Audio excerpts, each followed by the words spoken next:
রাজধানীর আদাবরে পুলিশের ওপর ভয়াবহ হামলার ঘটনা ঘটেছে। কবজিকাটা নামে পরিচিত দুর্বৃত্তের একটি গ্রুপ সোমবার রাতে শ্যামলী হাউজিং এলাকায় দেশীয় অস্ত্রশস্ত্র নিয়ে পুলিশের ওপর হামলা চালায়। ঘটনায় গুরুতর আহত হয়েছেন পুলিশ কনস্টেবল আল আমিন, যিনি বর্তমানে শহীদ সোহরাওয়ার্দী মেডিকেল কলেজ হাসপাতালে চিকিৎসাধীন। ওসিএসএম জাকারিয়া জানান, ওই রাতেই এক যুবক তার প্রেমিকার সঙ্গে দেখা করতে গেলে একদল দুর্বৃত্ত তাকে জিম্মি করে তার পরিবারের কাছে মুক্তিপণ দাবি করে। খবর পেয়ে পুলিশ ঘটনাস্থলে গেলে দুর্বৃত্তরা পুলিশের উপর হামলা চালায় এবং একটি পুলিশ গাড়িও ভাঙচুর করে। এতে কনস্টেবল আলামিন ধারালো অস্ত্রের কোপে আহত হন।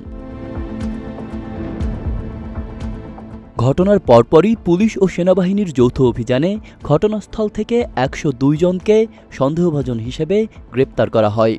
ওসি জানান, গ্রেপ্তারের পর আদালতে পাঠানোর প্রক্রিয়া চলছে।